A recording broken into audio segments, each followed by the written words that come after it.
কি এত সহজ? এই দুনিয়ার সবচেয়ে কঠিন কাজ হলো জীবন দেয়া। বিড়ালের জন্য সহজ কেন হইল? इश्क की दुश्वारियों ने कर दिया कामिल मुझे, इश्क की दुश्वारियों ने कर दिया कामिल मुझे, अब कोई मुश्किल नजर आता नहीं मुश्किल मुझे। इश्क मोहब्बतेर गात प्रतिगाते কঠিন থেকে কঠিনতম কাজ সহজ হয়ে যায়। তাই বিড়ালের জন্য জান দেওয়া সহজ হয়ে গেছে। বিড়ালের অন্তর এদের মহব্বত, এদের ইজ্জত ঘর করে বসে আছে। মহব্বত আর ভালোবাসা থাকলে, ইজ্জত থাকলে কঠিন কাজ সহজ হয়। আমরা একটু সামনের দিকে এগিয়ে বসি, মেহেরবানি করে সকলেই আমরা একে অপরকে জায়গা করে দেওয়ার চেষ্টা করি। একরামের নিয়তে ইনশাআল্লাহ আমরা একে অপরকে বসার জন্য সুযোগ করে দিই। আল্লাহ আমাদেরকে তৌফিক দান করুন। ঐতিহ্যবাহী নাটেশ্বর আবুল খায়ের উচ্চ বিদ্যালয় নাহমাদুহু ওয়া নাস্তাঈনুহু ওয়া নাস্তাগফিরুহু ওয়া নু'মিনু বিহি ওয়া নাতাওয়াক্কালু আলাইহি ওয়া নাউযু বিল্লাহি মিন শুরুরি আনফুসিনা ওয়া মিন সাইয়্যাতি আ'মালিনা মান ইয়াহদিহিল্লাহু ফালা মুদিল্লা লাহু ওয়া মান ইউদ্লিলহু ফালা হাদিয়া লাহু ونشهد أن لا إله إلا الله وحده لا شريك له ونشهد أن سيدنا ونبينا ومولانا محمدا عبده ورسوله أرسله بالحق بشيرا ونذيرا وداعيا إلى الله بإذنه وسراجا منيرا صلى الله تعالى عليه وعلى آله وأصحابه وسلم تسليما كثيرا كثيرا أما بعد فأعوذ بالله من الشيطان الرجيم بسم الله الرحمن الرحيم إن كنتم تحبون الله فاتبعوني يحببكم الله ويغفر لكم ذنوبكم والله غفور رحيم صدق الله مولانا العظيم اللهم صل على سيدنا محمد وعلى آل سيدنا محمد كما صليت على سيدنا إبراهيم وعلى آل سيدنا إبراهيم إنك حميد مجيد। আমাদের হায়াত অনেক বড়, আমরা মনে করি ছোট। হায়াত কিভাবে বড়, আমরা কেন ছোট মনে করি? আমরা মনে করি মায়ের পেট থেকে বের হওয়ার পর থেকে আমাদের হায়াত শুরু হয়েছে, শেষ নিঃশ্বাস ত্যাগ করলে হায়াত শেষ। এটা আমাদের ধারণা। বাস্তবে এই সময়টুকু আমাদের বিশাল হায়াতের অতি ক্ষুদ্রতম একটি সময়। আমাদের হায়াত অনেক লম্বা। হাদিস শরীফে আছে, আমাদের আদি পিতা সাইয়্যিদিনা হযরত আদম আলা নবিয়িনা ওয়া আলাইহিস সালাতু ওয়াস সালামকে সৃষ্টি করার পর আল্লাহ পাক তাঁর পৃষ্ঠ মোবারকে কুদরতি ডান হাত রাখলেন। এর বরকতে তার কিয়ামত পর্যন্ত আনেওয়ালা প্রত্যেকটি নেক সন্তান সন্ততি বেরিয়ে আসে। এরপর পুনরায় তাঁর পৃষ্ঠ মোবারকে আল্লাহ পাক তাঁর কুদরতি বাম হাত রাখেন। এতে হযরত আদম আলাইহিস সালামের কিয়ামত পর্যন্ত আনেওয়ালা প্রত্যেকটি বদকার সন্তান সন্ততি বেরিয়ে আসে। এরপর সকলকে সামনে রেখে আল্লাহ পাক একটি অঙ্গীকার নিলেন, আমি কি তোমাদের পালনকর্তা নই?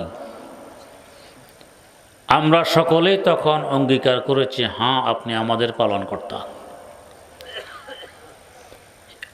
অঙ্গীকার আল্লাহ পাক যে শব্দে নিয়েছেন, এই শব্দের প্রথম শব্দ আলাস্তু, আলাস্তু বিরব্বিকুম। তাই ওই দিনকে বলা হয় ইয়ৌমে আলাস্ত, আলাস্তের দিন। এখান থেকে আমাদের হায়াত শুরু হলো। কিছু অংশ কাটল রূহ জগতে। এই অংশটুকু কত বড় আমাদের জানা নেই। কিছু অংশ কাটল উদর জগতে, এই অংশটুকু মাত্র 9 মাস। কিছু অংশ এখন কাটতেছে, এই অংশটুকু কত বড় হবে আমাদের জানা নেই। 1 সেকেন্ডও হতে পারে, 100 বছরও হতে পারে। কিছু অংশ কাটবে কবর জগতে, এই অংশটুকু কত বড় হবে শুধু এতটুকু জানা আছে যে কবর জগতের অংশটুকু কিয়ামত পর্যন্ত বড় হবে, কিন্তু কিয়ামত কোন সনে অনুষ্ঠিত হবে তা জানা নেই। এরপর কিছু অংশ কাটবে হাসর মাঠে, এই অংশটুকু লম্বা হবে 50,000 বছর। এরপর বাকি অংশ কাটবে জান্নাতে, এই অংশের আর শেষ নেই। আমাদের শুরু আছে ইয়ৌমে আলাস্ত, আলাস্তের দিন থেকে শুরু, শেষ নেই, চলতে থাকবে আবাদুল আবাদ পর্যন্ত।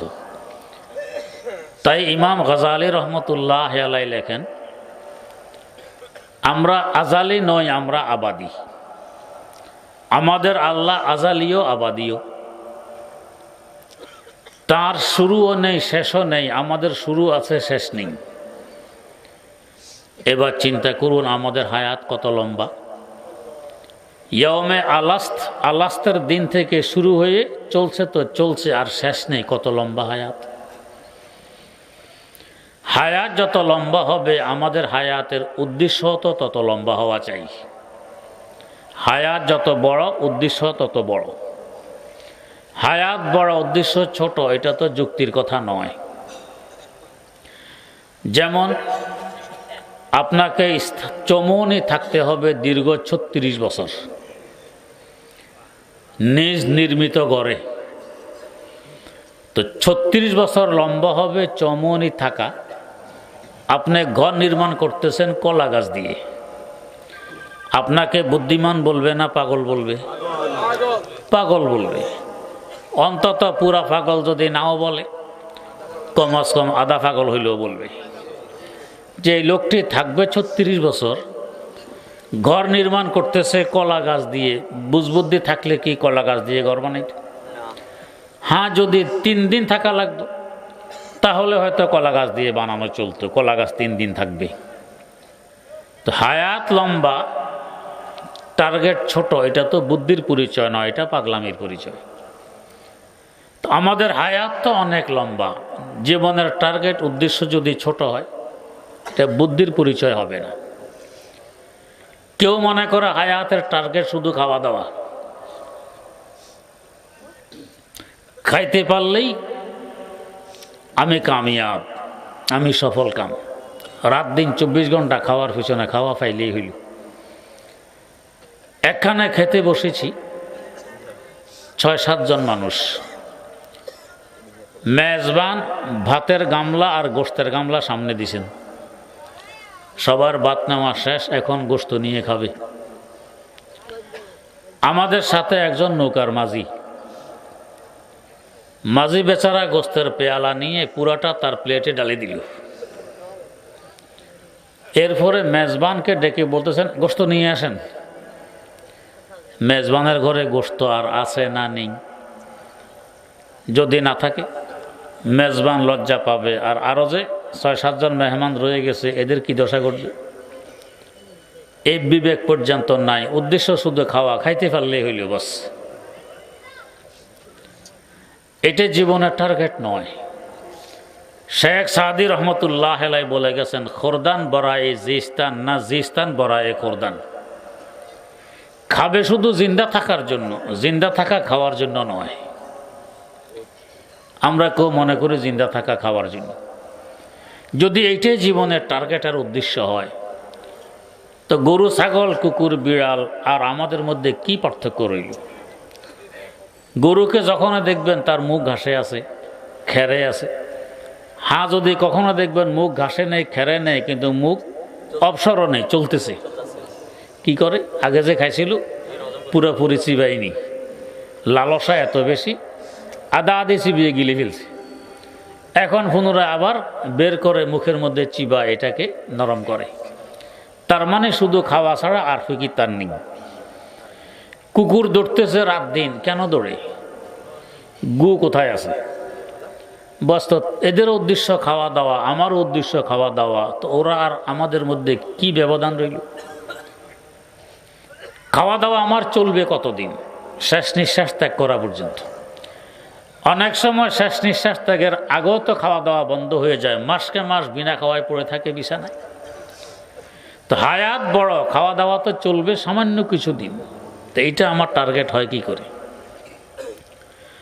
আবার কেউ মনে করে আমার জীবনের টার্গেট হলো সম্পদ উপার্জন। রাত দিন 24 ঘন্টা এক কিনার করে শুধু সম্পদের পিছনে দৌড়ে, কিভাবে 2টা পয়সা হাতে আনা যায়। জায়েজ না জায়েজ, বৈধ অবৈধ, কোনো বালাই নেই। সম্পদের পাহাড় বানিয়ে ফেলছে, ওয়ারিশ নেই, তারপরও আরেকজনের জমি জবরদখল করে, ঘুষ খায়, সুদ খায়। কাসায়ে চশমে হারে সাপর নাশদ, তাসাদফ কানে নাশদ পর দূর নাশদ। এর লোভ কখনো মিটবে না, চলতেই থাকবে। যত বেশি পাবে আরো বেশি চাই।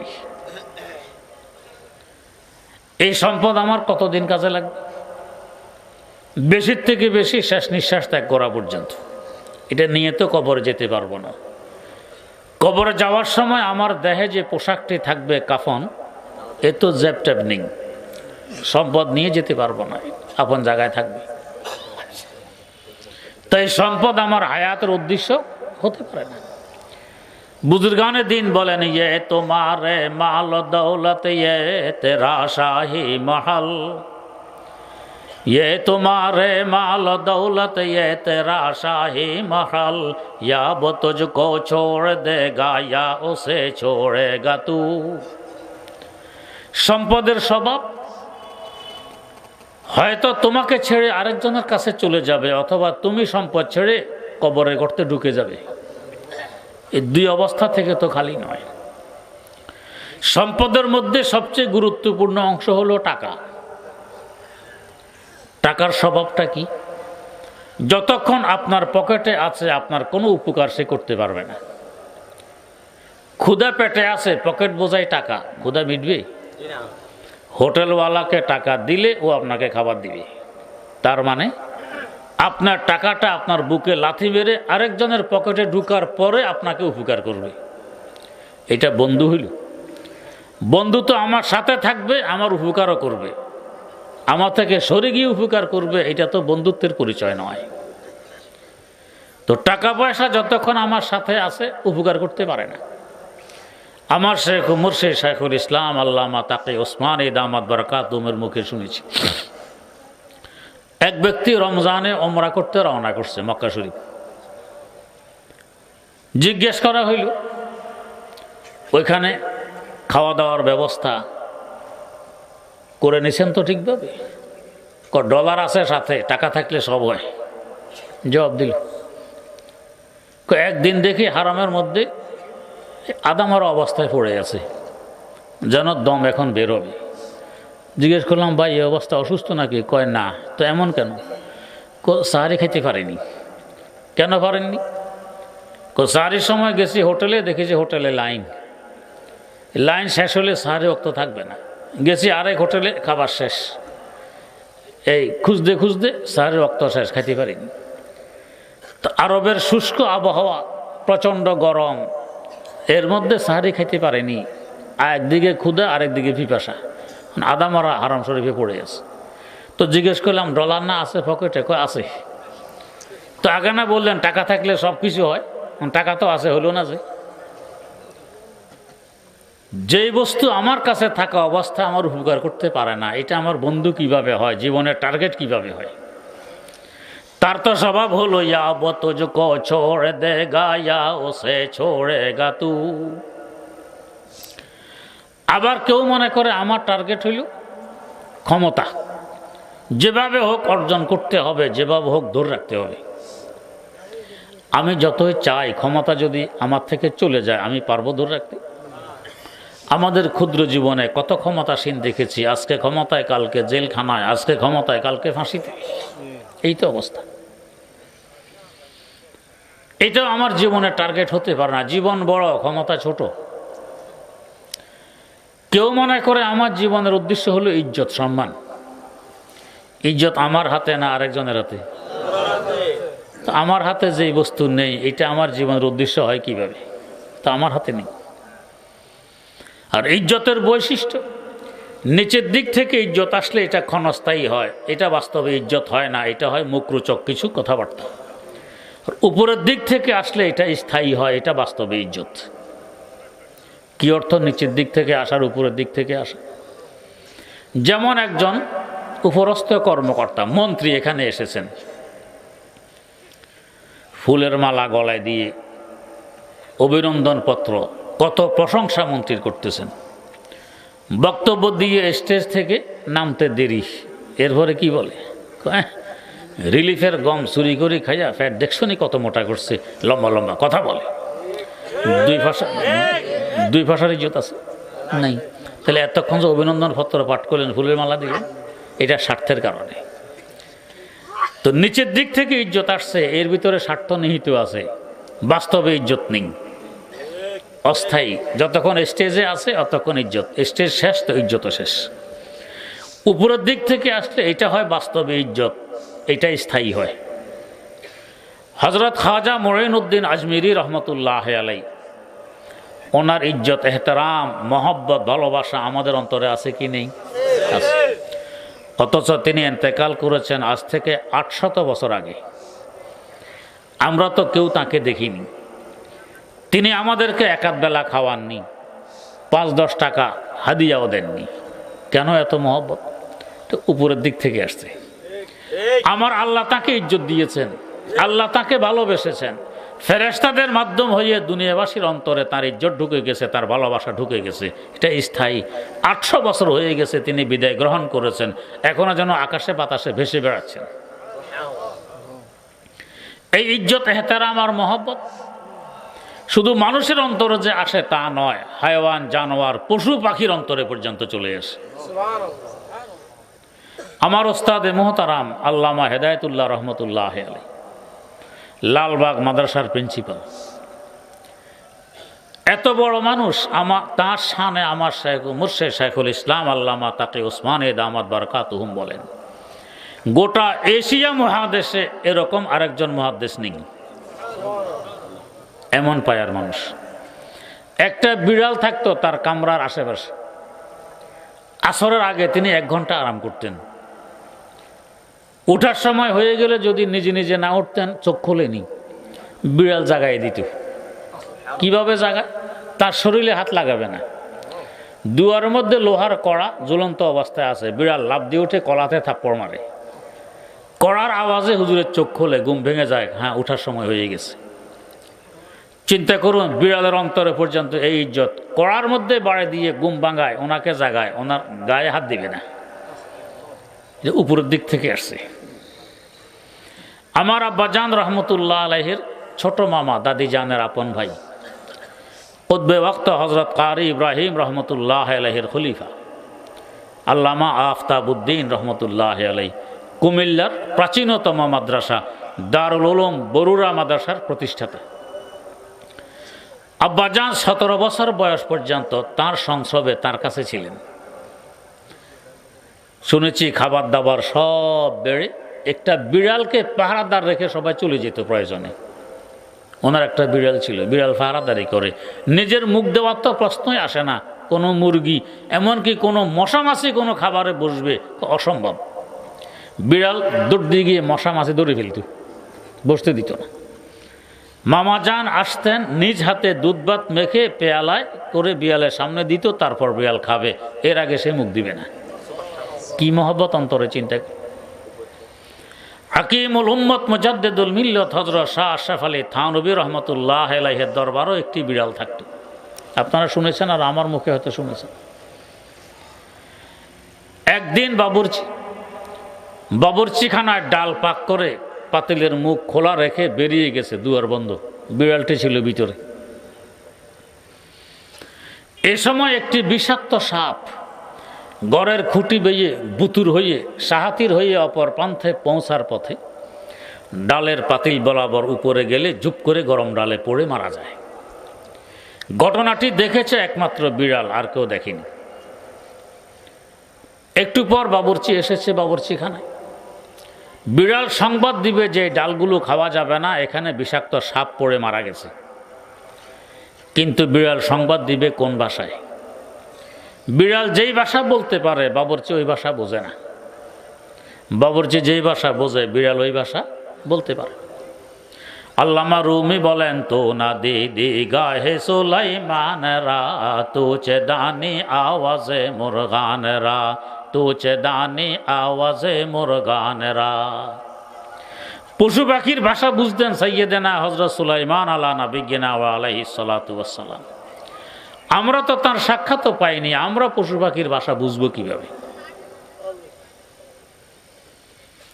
যাই হোক, বিড়াল নিজের ভাষায় বোঝানোর চেষ্টা আরম্ভ করছে, মিউ মিউ মিউ। যতই মিউ মিউ করো বাবুর্চি কি বোঝে? বিড়াল দেখলো আমি বুঝাইতে পারিনি।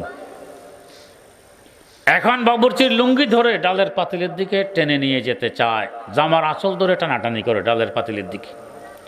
বাবুর্চি লাথি মেরে বিড়ালকে সরাইয়া দেওয়ার ভাবে বোধহয় পাগল হয়ে গেছে, এমন কেন করে? বিড়াল দেখলো বুঝাইতে তো পারলাম না। রশির মধ্যে বাবুর্চির কাপড় ঝুলতেছে, বিড়াল লাফ দিয়ে উঠে একটি কাপড় নিয়ে ডালের পাতিলে ফেলতে যায়। বাবুর্চি লাথি মেরে বিড়ালকে সরাইয়া দেওয়ার ভাবে বোধহয় মাথা খারাপ হয়ে গেছে, এমন কেন করে? বিড়াল দেখলো হায় বুঝাইতে তো পারলাম না, কি করি? খানকার মেহমান এবং মুরিদগণ খেতে বসেছেন, ডাল এখন এদের বর্তনে যাবে, খেয়ে হয়তো এরা মারাও যেতে পারে। বিড়াল বেচারা বিচলিত, ছুটাছুটি করছে আর মিও মিও মিও মিও। কে বোঝে এমন কেন করে? ঠিক ডাল এখন এদের বর্তনে যাবে, এরা খাবে, হয়তো মারা যাবে।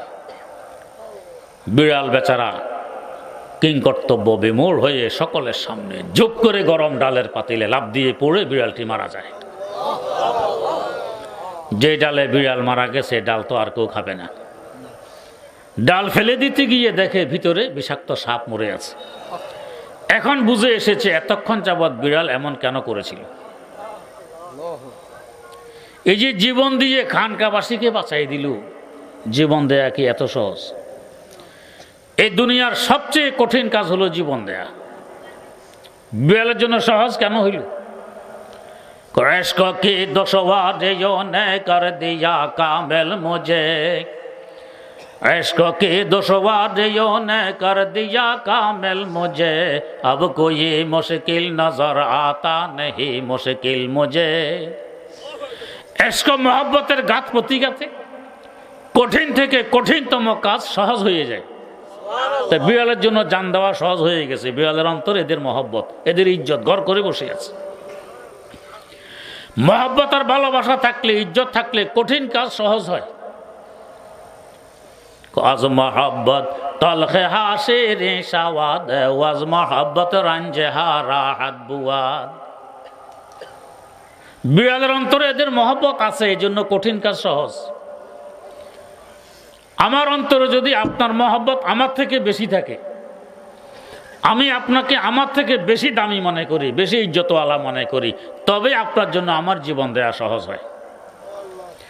একমাত্র অন্তরঙ্গ বন্ধুর জন্য একথা বলা সম্ভব যে আয় দোস্ত আগার যা তলবি যাবত বকশাম, आए दोस्त अगर जा तलबी जाबतु बख्शाम, वज जांच अजीज अस्ते बगो आबतु बख्शाम, वज जांच अजीज अस्ते बगो आबतु बख्शाम। बुखारी शरीफे दुजन हादिस बर्णनाकारी आছেন, উভয়জনের নাম ইব্রাহিম। একজন ইব্রাহিমের নাখরি আর একজন ইব্রাহিমের তাইমি, উভয়জনের বাড়ি কুফা শহরে। উভয়জন এক সময়ের, উভয়জনের ওস্তাদ প্রায় এক, ছাত্র প্রায় এক, দুইজন হাদিস বিশারদ।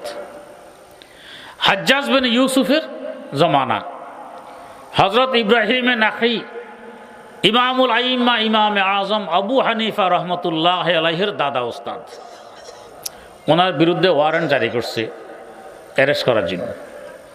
পুলিশ ওনাকে খুঁজতেছে, খুঁজতে খুঁজতে ইব্রাহিমের তাইমির কাছে এসে জিজ্ঞেস করতেছে, আপনার নাম কি? ইব্রাহিমের তাইমি জানেন ওয়ারেন্ট জারি হয়েছে ইব্রাহিমের নাখির বিরুদ্ধে, উনি জানেন। পুলিশ ওনাকে খুঁজতেছে, তাও জানেন। বলতেছেন, আমার নাম ইব্রাহিম, তাইমি বলেন না। পুলিশকে এই তো আসামি পেয়ে গেছে, দৌড়ে হ্যান্ডকাপ লাগাই জেলখানায়। ইরাকের মোসেলের পার্শ্বে একটি ব্যতিক্রম ধর্মী জেলখানা ছিল তখন, তাকে বলা হইতো সিজনুদ্দিমার, দিমারের জেলখানা। এই জেলখানার বৈশিষ্ট্য ছিল চতুর্দিকে ওয়াল আছে, উপরে চাল নেই, ছাদ নেই। বৃষ্টি হইলে কয়েদিরা ভিজে, রৌদ্র হইলে কয়েদিরা পড়ে। খাবার পুরা পেট ভরে খেতে দিত না। ইব্রাহিমের তাইমি এখন এই জেলখানায়, বৃষ্টিতে ভিজেন, রৌদ্রে পড়েন, খাবার তো আধা খাবার। ওনার আম্মাও জানেন ওয়ারেন্ট জারি হয়েছে ইব্রাহিমের নাখির বিরুদ্ধে। আম্মাও বলে না যে আমার ছেলে ইব্রাহিমের তাইমি, নাখি নয়, তাকে ছেড়ে দাও। আম্মাও বলে না, আম্মাও বলে না, উনিও বলেন না। কেন বলেন না? ওনার অন্তরে ইব্রাহিমের নাখির মহব্বত ওনার থেকেও বেশি। উনি ভাবেন আমি ইব্রাহিমের তাইমে থাকলে কি, বাঁচলে কি, মরলে কি। ইব্রাহিমের নাখি একজন মুস্তাহিদে মতলব। ইমামে আজমের দাদা ওস্তাদ হওয়া সাধারণ কথা তো নয়। তিনি যদি বাইরে নিরাপদে থাকেন, দিনের বহু কাজ হবে। আমি মরলে মরলাম, ইব্রাহিমের নখি বেঁচে যাক। আয়ে দোস্ত আগার জাত লবি যাবত বকশাম, আয়ে দোস্ত আগার জাত লবি যাবত বকশাম, ওয়াজ জাঁচ আজিজ আস্তে বগো আবত বকশাম। বহুদিন পর অনেক চেষ্টা করে আম্মা একটু অনুমতি পাইছেন ছেলেকে এক নজর দেখবেন। তিনি জেলখানার গেইটে ছেলেকে নিয়ে আসা হলো আম্মাকে দেখানোর জন্য। রোদ্রে পুড়তে পুড়তে সারা দেহ কয়লার ন্যায় কালো হয়ে গেছে। ক্ষুধায় থাকতে থাকতে শরীরে শুধু চামড়ার বাঁধ আছে, এক চিমটি গোশত নেই। আম্মা দেখে চিনতে পারলেন না ইনি এ আম্মার ছেলে কিনে। চিন্তা করুন, জেলখানায় এই অবস্থায় তিনি শাহাদাত বরণ করেন। তারপরও বলেননি আমি ইব্রাহিমের তাইমি, নাখি নই। আম্মাও বলেননি আমার ছেলে ইব্রাহিমের নাখি নয়, ইব্রাহিমের তাইমি। কারণ ইব্রাহিমের নাখির ইজ্জত মহব্বত নিজের থেকেও বেশি। তো বিড়ালের অন্তরেও এই খানকাবাসীর ইজ্জত, এহতেরাম, মহব্বত বিড়াল থেকে অনেক বেশি। তাই জীবন দেয়া তার জন্য সহজ হয়ে গেছে। তো জীবন দিয়ে হলে এদেরকে বাঁচাই দিই। এত মহব্বত কিভাবে আসলো? উপরের দিক থেকে। এই খানকাবাসীকে আমার আল্লাহ মহব্বত করেন। তাই ফেরেশতাদের মাধ্যম হয়ে শুধু মানুষ নয়, হায়াওয়ান জানোয়ারের অন্তরে পর্যন্ত এই খানকাবাসীর মহব্বত ঢুকে আছে, এদের ইজ্জত এহতারাম ঢুকে আছে। নিজের জীবন দিয়ে হইলেও এদেরকে রক্ষা করার চেষ্টা করে। এমনকি এই খানকার বৈশিষ্ট্য সম্পর্কে ভারতের হিন্দুরা পর্যন্ত অবগত ছিল। হযরত থানবীর এক মুরিদ আগ কতগুলো নিয়ে থানেবন যাবেন, রেল স্টেশনে রেলগাড়িতে উঠবেন, টিকিট করছেন। তো আখের বোঝা তুলছেন মাপ দেওয়ার জন্য, এটার ভাড়া দিবেন। আইন ছিল 10 সেরের বেশি হলে ভাড়া দিতে হয়, 10 সের বা তার কম হলে ভাড়া লাগে না। মাপ দিয়ে দেখে অল্প একটু বেশি। টিকিট মাস্টার হিন্দু, পয়সা লাগবে না, নিয়ে যান। দেখছে হুজুর মানুষ ইজ্জত করে, পয়সা লাগবে না, নিয়ে যান। তো বললেন নিয়ে যে যাবো, আমাকে তো গাড়িতে টিটিয়ে ধরবে তখন। তো টিকিট মাস্টার বলে, হিন্দু মানুষ, আমি টিটিকে বলে দিব যে হুজুরকে ধরবে টুরবে না। কই টিটি তো বোধহয় অমুক স্টেশন পর্যন্ত যাবে, আমি আরও সামনে যাব, হের পরে আমি এই টিটিকে বলে দিব, হের পরে টিটিকেও যাতে ও বলে দেয়। আচ্ছা, হেও বলে দিল। আমার স্টেশন সামনে আরও আছে। আপনারা থানে বন্ধের টিকিট করছেন? করছি ঠিক, সামনে স্টেশন আরও আছে। কই? সেটা হলো আমার কবর। এটা তো একটা স্টেশন। এরপর স্টেশন আমার হাসর মাঠ। আল্লাহ যদি জিজ্ঞেস করেন আইন কেন লঙ্ঘন করলা, 10-এর থেকে ওজন বেশি ছিল, পয়সা দেওয়া ছাড়া নিয়ে আসছো, এই হক নষ্ট করছো, সেখানে কোনটি আমাকে বাঁচাবে? এখন এই হিন্দু বেচারা বলতেছে মনে হয় যেন মাওলানা আশরাফ আলী থানবীর সাথে আপনার কোনো সম্পর্ক আছে। আল্লাহ হিন্দু বল হ্যাঁ আমি ওনার মুরিদ, এই জন্যই তো এদের অন্তরে পর্যন্ত এদের ইজ্জত এহতারাম বসে আছে, এদের বৈশিষ্ট্য জানা আছে, এরা কারা, কেন এই ইজ্জত, কেন এই এহতারাম উপরের দিক থেকে আসছে, আমার আল্লাহ ভালোবাসেন, এটা হলো স্থায়ী। তো যাই হোক, এই ইজ্জত তো আমার টার্গেট হতে পারে না, যেহেতু আমার হাতে নয়, আরেকজনের হাতে। যারা পকেট মারে এরা নাকি পকেট বিক্রি করে। ধরেন নাচেশ্বর থেকে এক চোর পকেট মারের এরিয়া হয়েছে চৌমুনি পর্যন্ত, টের পাইছে এর পকেটে টাকা আছে, সুযোগের সন্ধানে আছে, সুযোগ পাইলেই পকেট মারবে, সুযোগ পাই নাই, চৌমুনি চলে আসছেন। তো চৌমুনি থেকে দাগনভূঞা পর্যন্ত আরেকজনের এরিয়াতে এর কাছে এর পকেট বিক্রি করে, এর পকেটে টাকা আছে, আমার এত টাকা দাও তো বলে দিব, এর পকেট হে বিক্রি করে। কার পকেট কে বিক্রি করে দেখেন অবস্থা। তো ও এর টাকা দিয়ে এর পকেট কিনে নিছে, দাগনভূঞা পর্যন্ত গেছে, সুযোগ পাইনি। তো দাগনভূঞা থেকে মহিফাল পর্যন্ত আরেকজনের এরিয়া, তো ওর কাছে এই পকেট বিক্রি করে। এভাবে নাকি এর পকেট বিক্রি চলতে থাকে। আজীব অবস্থা, কার পকেটকে বিক্রি করতেছে। তো এখন আমি ইজ্জতকে টার্গেট বানাবো, জীবনের উদ্দেশ্য বানাবো, এটা আমার হাতে নয়, আরেকজনের হাতে, আমি কেমনে বানাবো? তাহলে আমার টার্গেট কি হবে, জীবনের উদ্দেশ্য কি হবে? তো তোমার জীবন আর হায়াত যত বড়, টার্গেটও হইতে হবে অত বড়। হায়াতও চলবে, টার্গেটও চলবে, বন্ধ হবে না। তো সেটা কি? তো সেটা হলো এমন এক জাত, এমন এক সত্তার সাথে মহব্বতের সম্পর্ক গড়ে তোলো যে তোমারও হায়াতের শেষ নেই, তারও শেষ নেই। সেটা কি? সেটা হলো এশক বা মুরদানা বা সাদে পায়েদার, এশক রাবা হাইয়ো বা কাইয়ো মদার, এশক রাবা হাইয়ো বা কাইয়ো মদার। এমন এক জাতে পাকের সাথে মহব্বতের সম্পর্ক গড়ে তোলো যে জাতে পাকের শেষ নেই, তোমারও হায়াতের শেষ নেই, মহব্বত চলতে থাকবে, দুনিয়াতেও চলবে, কবরও চলবে, হাসরও চলবে, জান্নাতও চলবে। সেখানে তার বহিঃপ্রকাশ ঘটবে তার দিদার আর সাক্ষাতের মাধ্যমে। তো এই জন্য আশেকেরা জান্নাতকে ভালোবাসে। বাস্তব বন্ধুর সাক্ষাৎ জান্নাতে হবে, তাই জান্নাতকে ভালোবাসে। যদি সাক্ষাৎ জাহান্নামে হইতো, জাহান্নামকে আমরা ভালোবাসতাম। সৈয়দ আব্দুল কাদের জিলানী রহমতুল্লাহ আলাইহি, আল্লাহর ওলিরা বড় বিচক্ষণ হন। আল্লাহর কাছে দোয়া করতেছেন, তু জান্নাত রাবানে কাঁদে ওমান বদরা বদোজখ বুর, তু জান্নাত রাবানে কাঁদে ওমান বদরা বদোজখ বুর, কে বস বাসাদ মোরা যা তামান্না এ বেসালে তু। আল্লাহ তোমার বিধান নেককারকে জান্নাত দিবে, বদকারকে জাহান্নাম দিবে। দুনিয়ার দিকে তাকাইলে আমি আব্দুল কাদের জিলানী থেকে বড় গুনাহগার তো কেউ নজরে আসে না। এত বড় গুনাহগার, তোমার দরবারে এই দরখাস্ত দিব আমাকে জান্নাত দিয়ে দাও, এর সাহস তো আমার হয় না। নিজকে নিজে কত বড় গুনাহগার মনে করেন। আল্লাহু আকবার। আমরা তো মনে করি কি অমকখানা যে ঠাডা করছে অমকের গুনার কারণে, আমি তো দুধের দুয়ার মানুষ, মাসুম, আমার কি কোনো গুনাহ আছে? হযরত জিলানী বলতেছেন, জনবে কামাউজিল বাহরে বালহিয়া আকসারুহু, জনবে কামাউজিল বাহরে বালহিয়া আকসারুহু, কুল্লুহা কাল জিবালে বালহিয়া আকবারুহু। আল্লাহ আমার গুনার দিকে তাকাইলে আমি দেখি সংখ্যা এত, সাগরের তরঙ্গ থেকেও আমার গুনার সংখ্যা আরো বেশি। আকারে কেমন? হিমালয় পর্বত থেকেও আমার গুনাহ আরো বড়। কুল্লুহা কাল জিবালে বালহিয়া আকবারুহু, পর্বত থেকেও আমার গুনাহ বড়।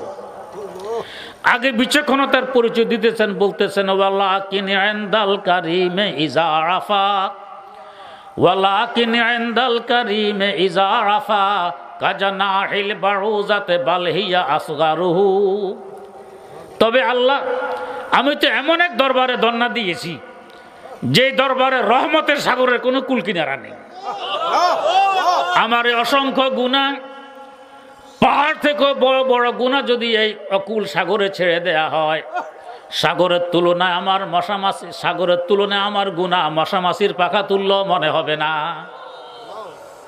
কি কৌশলে দোয়া করতেছেন, নিজকে নিজে কত বড় গুনাহগার মনে করেন। তাই বলতেছেন তু জান্নাত রা বনে কাঁদে ও মন বদরা বদো জখবুর কে বস বাসাদে মোরা যা তামান্না এ বেসালে তু। আল্লাহ তোমার বিধান, নেককারকে জান্নাত দিবে, বদকারকে জাহান্নাম দিবে।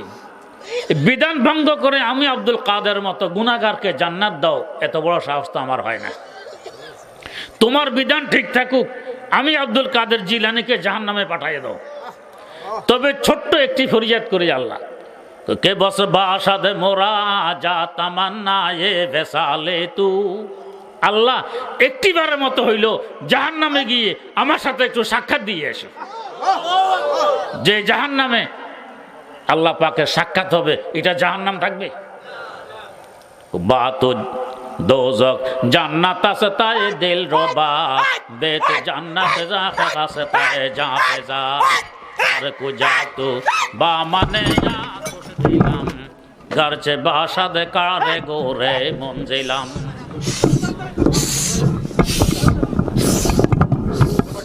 এই টিকা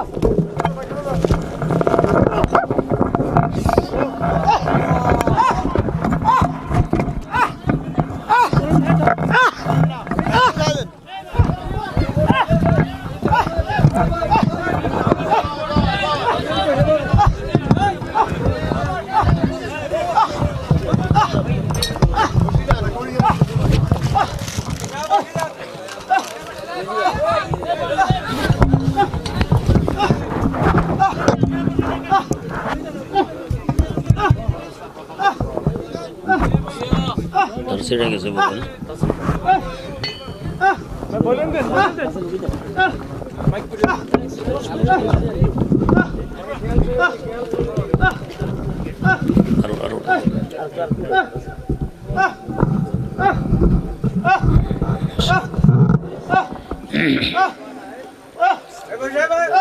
আলহামদুলিল্লাহ রাব্বিল আলামিন والصلاة والسلام على سيدنا محمد وعلى آله وأصحابه أجمعين ربنا آتنا في الدنيا حسنة وفي الآخرة حسنة وقنا عذاب النار ربنا ظلمنا أنفسنا وإن لم تغفر لنا وترحمنا لنكونن من الخاسرين رب ارحمهما كما ربياني صغيرا اللهم نور قلوبنا بنور معرفتك اللهم نور قلوبنا بنور معرفتك আয় আল্লাহ আপনার মহব্বত দিয়ে আমাদের অন্তরকে ভরপুর করে দেন।